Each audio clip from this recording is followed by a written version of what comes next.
Hello friends, welcome back to another video tutorial from Trick Teacher. Then Gandhi കെയിമിൻ്റെ രണ്ടാം ഭാഗമാണ് നമ്മളിനി പറയാൻ പോകുന്നത്. മലയാള വ്യാഖ്യാനത്തിൻ്റെ രണ്ടാം ഭാഗം. What is truth? എന്താണ് സത്യം? I don't know for a certain. സത്യം പറഞ്ഞാൽ എനിക്കതറിയില്ല. And perhaps our truths are relative. ഒരുപക്ഷെ നമ്മൾ വിചാരിക്കുന്ന സത്യം അത് യഥാർത്ഥ സത്യത്തിനോട് റിലേറ്റീവായിട്ടുള്ള സാമ്യമുള്ളതാകാം. Absolute truth is beyond us. യഥാർത്ഥത്തിലുള്ള സത്യം എന്നത് പറയുന്നത് അത് നമ്മൾ വിചാരിക്കുന്നതിനും അപ്പുറമാണ്. Different person may and do take different views of truth. ഓരോ മനുഷ്യനും വ്യത്യസ്തമായ ആളുകൾക്ക് ട്രൂത്ത് എന്നതിനൊരു ഡെഫിനിഷൻ നൽകാൻ വ്യത്യസ്തമായ രീതിയാണ് അവർ ഉപയോഗിക്കുന്നത്. അവരുടെയൊക്കെ ഭാഷയിൽ സത്യമെന്നാൽ ഓരോരുത്തർക്കും ഓരോന്നാണ്. And each individual is powerfully influenced by his own background, training and impulses. ഓരോ മനുഷ്യനും അവൻ്റെ ബാക്ക്ഗ്രൗണ്ടും ട്രെയിനിങ്ങും അത്തരത്തിലുള്ള കാര്യങ്ങളെ കൊണ്ടൊക്കെ ഇൻഫ്ലുവൻസ് ചെയ്തിരിക്കുന്ന ആളുകളാണ്, സ്വാധീനിക്കപ്പെട്ടിട്ടുള്ള ആളുകളാണ്. സോ ഓൾസോ ഗാന്ധി, അതുപോലെ തന്നെ ഗാന്ധിജിയും. But truth is at least for an individual what he himself feels and knows to be true. ഒരു മനുഷ്യനെങ്കിലും എന്താണ് സത്യത്തിൻ്റെ നിർവചനമാണ് ഇവിടെ പറയുന്നത്, ഡെഫിനിഷനാണ് ഇവിടെ പറയുന്നത്. സത്യം എന്ന് വെച്ചാൽ അത് ഒരാൾക്കെങ്കിലും അത് അവന് തോന്നുന്നതോ അല്ലെങ്കിൽ അവൻ അറിയുന്നതോ ആയ കാര്യമാണ്. അക്കോർഡിംഗ് ടു ദിസ് ഡെഫിനേഷൻ, ഈ ഒരു നിർവചനം ഉദ്ധരിക്കുകയാണെങ്കിൽ I do not know of any person who holds to the truth as Gandhi does. Gandhiji സത്യത്തിൽ ഉറച്ചു നിൽക്കുന്നത് പോലെ സത്യവാനായിട്ടുള്ള മറ്റൊരാളെയും ഞാൻ കണ്ടിട്ടില്ല. That is A dangerous quality of A politician. ഒരു രാഷ്ട്രീയ പ്രവർത്തകന് അതുണ്ടായിട്ടുണ്ടെങ്കിൽ അത് വിനാശകരമായിരിക്കും. അതൊരു രാഷ്ട്രീയക്കാരന് വിനാശകരമായ ഒരു ക്വാളിറ്റിയാണ്. ഫോർ ഈ speak out is mind and അവൻ ലെസ് ദ പബ്ലിക് സീസ് ചേഞ്ചിങ് ഫേസസ്. അങ്ങനെ മനസ്സു തുറന്നൊരു പൊളിറ്റീഷ്യൻ സംസാരിക്കുകയാണെങ്കിൽ അവൻ്റെ വ്യത്യസ്തമായ മുഖങ്ങൾ ജനങ്ങൾക്ക് കാണാൻ സാധിക്കും. Gandhi influenced millions of people in India varying degrees. Gandhiji ഇന്ത്യയിലെ ദശലക്ഷക്കണക്കിന് ആളുകളെ വ്യത്യസ്ത രീതിയിൽ വ്യത്യസ്ത ലെവലിനാണ് സ്വാധീനിച്ചത്. Some changed the whole texture of their lives. ചിലവർ അവരുടെ ജീവിതം മുഴുവനായിട്ട് മാറ്റി. Others were only partly affected. ചിലരെ അത് പകുതിയോളം മാത്രമേ സ്വാധീനിച്ചുള്ളൂ. Or the effect of and yet not quite. ചിലരെ സംബന്ധിച്ചിടത്തോളം അത് തീരെ ബാധിച്ചില്ല. For some part of it could not be wholly shaken off. Different people reacted differently. വ്യത്യസ്തമായ ആളുകൾ വ്യത്യസ്ത രീതിയിലാണ് പ്രതികരിച്ചത്. And each will give his own answer to this question. എങ്ങനെയാണ് ഗാന്ധിജി തന്നെ സ്വാധീനിച്ചത് എന്ന് നമ്മൾ ഓരോ ഇന്ത്യക്കാരനോടും ചോദിക്കുകയാണെങ്കിൽ വ്യത്യസ്തമായിരിക്കും അവരുടെയൊക്കെ മറുപടി. His call of action was to fold.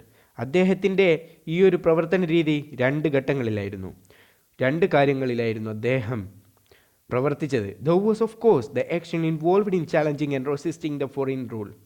വിദേശി റൂളിനെ, വിദേശ ഭരണത്തെ എതിർക്കാനും ഉള്ള കാര്യത്തോടനുബന്ധിച്ചുള്ള കാര്യങ്ങളായിരുന്നു അദ്ദേഹത്തിൻ്റെ ആദ്യത്തെ ഇമ്പോർട്ടൻ്റ് നൽകിയത്.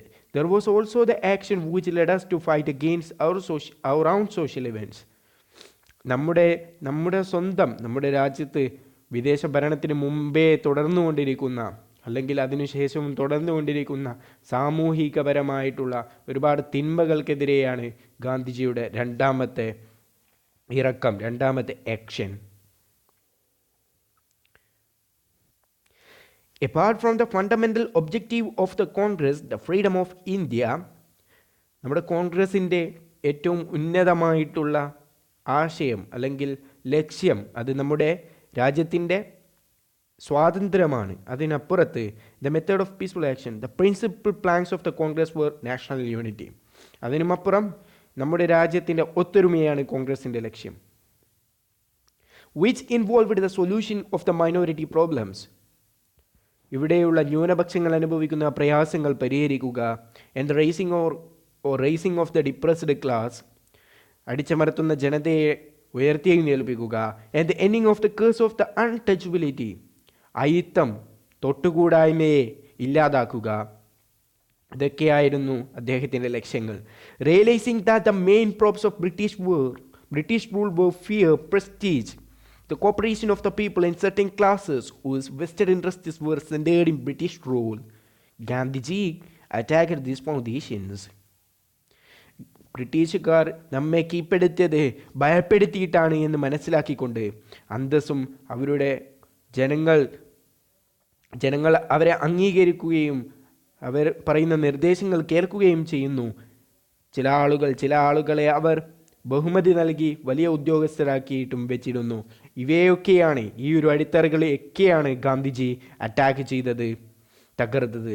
Titles were to be given up and though the title holders responded to this only in small measure.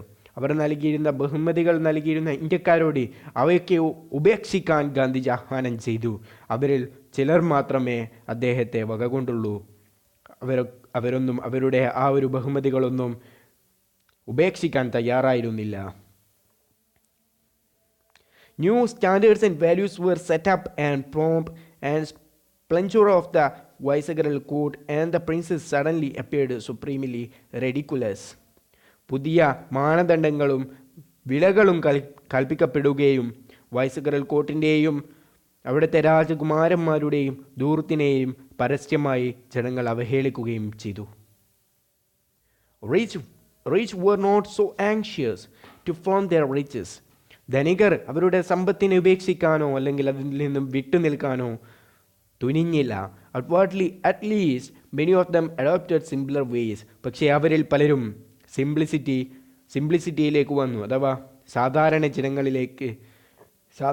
ജനങ്ങൾ ധരിക്കുന്ന വസ്ത്രങ്ങൾ ധരിക്കാനും അവരെ പോലെ ജീവിക്കാനും തുടങ്ങി. And in their dress become almost indistinguishable from humbler folk. സാധാരണ ജനങ്ങളെയും ആധുനികരെയും തിരിച്ചറിയാത്ത രീതിയിലായി അവരൊക്കെ ഒരേപോലെ വസ്ത്രം ധരിക്കാനും മറ്റും തുടങ്ങി. He sent us to the villages. Gandhiji ഞങ്ങളെ ഗ്രാമങ്ങളിലേക്ക് അയച്ചു. And the countryside humble with the activity of innumerable messengers of the new gospel of action. അദ്ദേഹത്തിൻ്റെ അഭിപ്രായങ്ങൾ കേട്ട്, നിർദ്ദേശങ്ങൾ കേട്ട് ആ വില്ലേജുകളിലേക്ക്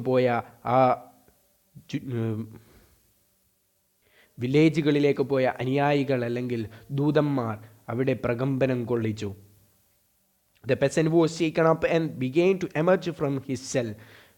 പാവപ്പെട്ട കർഷകർ അവരുടെ കൂടുകളിൽ നിന്ന് അല്ലെങ്കിൽ അവരുടെ ഹട്ടുകളിൽ നിന്നും പുറത്തേക്ക് പോന്നു. The effect on us was different but equally far reaching. നമ്മുടെ മേലുള്ള അതിൻ്റെയൊക്കെ സ്വാധീനം പലതരത്തിലായിരുന്നുവെങ്കിലും അതൊക്കെ ദൂരവ്യാപകമായി എഫക്റ്റ് ചെയ്തു. For we saw for the first time as it were the villager in the intimacy of his mud hut and with the stark shadow of hunger always pursuing him. ആ ഒരു ദരിദ്രനായിട്ടും ദാരിദ്ര്യവും മറ്റും അനുഭവിക്കുന്ന പാവപ്പെട്ട ആളുകൾ ഗാന്ധിജിയെ പിന്തുടരാൻ തുടങ്ങി. We learned our Indian economics which more from these visitors than from books and learned discourses. ഞങ്ങൾ കോളേജുകളിൽ പഠിച്ചതിനേക്കാളും പുസ്തകങ്ങളിൽ നിന്നും പഠിച്ചതിനേക്കാളും കൂടുതലായിട്ട് ഇന്ത്യൻ സമ്പദ് വ്യവസ്ഥയെ, സാമ്പത്തിക ശാസ്ത്രത്തെ മനസ്സിലാക്കാനും പഠിക്കാനും കഴിഞ്ഞു. The emotional experience we had already undergone was emphasized and confirmed. വൈകാരികമായിട്ടുള്ള ഞങ്ങളുടെ അനുഭവങ്ങൾ, അവരനുഭവിച്ചിരുന്ന പ്രയാസങ്ങൾ ഒക്കെ മനസ്സിലാക്കുകയും അതൊക്കെ സ്ഥിരീകരിക്കുകയും ചെയ്തു. And henceforward there could be no going back for us to our old life or our old standards. നമ്മുടെ പഴയ ഒരു നിലയിലേക്കോ പഴയ ഒരു ജീവിതത്തിലേക്കോ ഇനി നമുക്കൊരു തിരിച്ചുപോക്കില്ല എന്ന് കരുതി. What was the idea of India which he was setting out to mold according to his own wishes and ideals? അദ്ദേഹത്തിൻ്റെ പ്രിൻസിപ്പിൾസും അദ്ദേഹത്തിൻ്റെ ഉദ്ദേശങ്ങൾക്കും അനുസരിച്ച് അദ്ദേഹം ഉണ്ടാക്കി തീർക്കാൻ പോകുന്ന ഇന്ത്യ എങ്ങനെയാണ്? I shall work for an India in which the poorest shall feel that it is their country. ഞാൻ പണിയെടുക്കുന്ന ഇന്ത്യയിൽ, ഞാൻ വർക്ക് ചെയ്യുന്ന ഇന്ത്യയിൽ അവിടെ ദരിദ്രൻ അത് അവൻ്റെ രാജ്യമാണ് എന്ന് തിരിച്ചറിയും. In whose making they have an effective voice. ഇന്ത്യയുടെ ഭരണഘടനയിൽ പാവപ്പെട്ടവന് സംസാരിക്കാൻ ഒരിടമുണ്ടാകും. An India in which there shall be no high class and low class of people. ഒരു ഇന്ത്യ, ആ ഒരു രാജ്യത്ത് പാവപ്പെട്ടവനും അല്ലെങ്കിൽ ദരിദ്രനും സമ്പത്തുള്ളവനും ധനികനും തമ്മിൽ ഒരു വ്യത്യാസവും ഉണ്ടാവില്ല. An India in which all communities shall live in perfect harmony. മതസൗഹാർദ്ദത്തോടെ നല്ല പെരുമാറ്റത്തോടെ ജീവിക്കുന്ന എല്ലാ കമ്മ്യൂണിറ്റീസിലുള്ള ആളുകൾക്കും ജീവിക്കാൻ കഴിയുന്ന, എല്ലാ മത ജാതി വിഭാഗങ്ങളിലുള്ളവർക്കും ജീവിക്കാൻ കഴിയുന്ന ഒരു India. There can be no room in such an India for the curse of untouchability or the cause of intoxicating drinks and drugs. അയിത്തത്തിനോ തൊട്ടുകൂടായ്മയ്ക്കോ മദ്യത്തിനോ ലഹരി മരുന്നുകൾക്കോ ഒരു വിലയും കൽപ്പിക്കാത്ത India. Woman will enjoy the same right as man. സ്ത്രീയും പുരുഷനും ഒരേ അവകാശങ്ങളും ഒരേ സ്വാതന്ത്ര്യവും അനുഭവിക്കുന്ന India. This is the India of my dreams. ഇതാണ് എൻ്റെ സ്വപ്നത്തിലെ India. Proud of his Hindu inheritance as he was. അദ്ദേഹം ഒരു ഹിന്ദു കുടുംബത്തിൽ നിന്നും വന്ന ഒരാളായതുകൊണ്ട് അദ്ദേഹം അഭിമാനിച്ചു. He tried to give to Hinduism a kind of universal attire and included all religions within the fold of truth. He refused to narrow his cultural inheritance. അദ്ദേഹം ഹിന്ദുമതത്തിന് ഒരു പ്രത്യേകതരം സാർവത്രിക വസ്ത്രം നൽകാൻ ശ്രമിച്ചു. ഒപ്പം എല്ലാ മതങ്ങളെയും സത്യത്തിൻ്റെ പരിധിക്കുള്ളിൽ ഉൾപ്പെടുത്തി തൻ്റെ സാംസ്കാരിക അവകാശം ചുരുക്കാൻ അല്ലെങ്കിൽ ഇല്ലാതാക്കാൻ അദ്ദേഹം വിസമ്മതിച്ചു. Indian culture, he wrote, is neither Hindu, Islamic nor any other. Holy, it is a fusion of all. Indian culture അഥവാ ഇന്ത്യയുടെ സംസ്കാരം എന്നാൽ അദ്ദേഹം എഴുതുകയാണ്, അത് ഹിന്ദുവിൻ്റേതല്ല, മുസ്ലിമിൻ്റേതല്ല, അല്ലെങ്കിൽ മറ്റുള്ളവരുടേതുമല്ല, പക്ഷേ അത് എല്ലാവരുടേതും കൂടിയാണ്. Again he said, എന്നിട്ട് വീണ്ടും അദ്ദേഹം പറയുകയാണ്, I want the culture of all lands to be blown above my house as freely as possible. എൻ്റെ ഈ രാജ്യത്ത്, എൻ്റെ ഈ വീട്ടിൽ എല്ലാവരുടെയും എല്ലാ സ്ഥലങ്ങളിൽ നിന്നുള്ളവരുടെയും സംസ്കാരങ്ങൾ വിളയാടുന്നത് എനിക്ക് കാണണം. But I refuse to be blown off my feet by any. പക്ഷേ ബ്രിട്ടീഷുകാർ ഭരിക്കുന്ന അവരുടെ കീഴിൽ അടിമകളെപ്പോലെ അല്ലെങ്കിൽ അന്യൻ്റെ വീട്ടിൽ കഴിയുന്നത് പോലെ ജീവിക്കാൻ ഞാൻ ആഗ്രഹിക്കുന്നില്ല. A beggar or a slave, ഒരു ഭിക്ഷക്കാരനായിട്ടോ അല്ലെങ്കിൽ ഒരു അടിമയായിട്ടോ. Influenced by modern thought currents, അദ്ദേഹത്തിന് പുത്തൻ തലമുറകളിൽ വരുന്ന പുത്തൻ ആശയങ്ങളോടുമായിട്ട് നല്ല കണക്ഷൻ ഉണ്ടായിരുന്നെങ്കിലും he never let go of his roots and clung to them tenaciously. അദ്ദേഹത്തിൻ്റെ അടിവേരുകൾ അറുത്തുമാറ്റി അതൊന്നും സ്വീകരിക്കാൻ അദ്ദേഹം തയ്യാറായില്ല. എല്ലാം സ്വീകരിച്ചു, ഒപ്പം അദ്ദേഹത്തിൻ്റെ അടിവേരുകൾ അദ്ദേഹം മറക്കാതിരിക്കുകയും ചെയ്തു.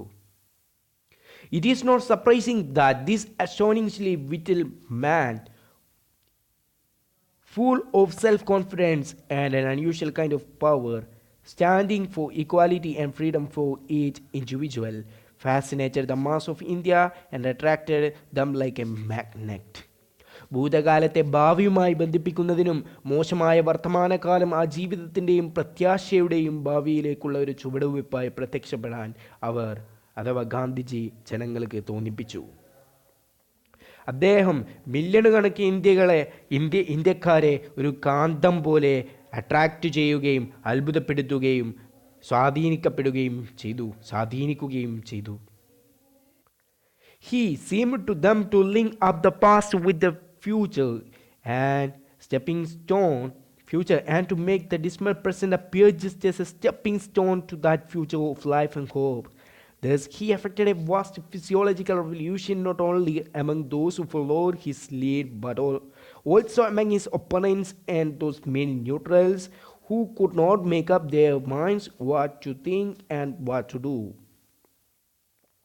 അങ്ങനെ അദ്ദേഹം തൻ്റെ നേതൃത്വം അഥവാ അദ്ദേഹത്തെ പിന്തുടരുന്ന അനുയായികൾക്കിടയിൽ മാത്രമല്ല, എതിരാളികൾക്കിടയിലും എന്ത് ചിന്തിക്കണമെന്നും എന്ത് ചെയ്യണമെന്നും മനസ്സിലെത്തി നിർത്താൻ കഴിയാത്ത അനേകം പ്രശ്നങ്ങൾക്കിടയിലും വിപുലമായൊരു മാനസിക വിപ്ലവം തന്നെ സൃഷ്ടിച്ചു. അഡാപ്റ്റഡ് ഗ്ലോസറി, ജാവയിൽ നിന്നുള്ള ഒരു ഭാഗം. The discovery of India of Jawaharlal Nehru. Thank you for watching this video. നിങ്ങൾക്ക് ഈ വീഡിയോ ഇഷ്ടപ്പെട്ടിട്ടുണ്ടെങ്കിൽ ഉറപ്പായിട്ടും നമ്മുടെ വീഡിയോ ചാനൽ സബ്സ്ക്രൈബ് ചെയ്യുക. നിങ്ങളുടെ നിർദ്ദേശങ്ങൾ കമൻറ്റ് ബോക്സിൽ ഇടുക. പുതിയ പുതിയ വീഡിയോകൾക്കായിട്ട് ചാനൽ സബ്സ്ക്രൈബ് ചെയ്തതിന് ശേഷം ബെൽ ഐക്കൺ ക്ലിക്ക് ചെയ്യുക. Thank you once again.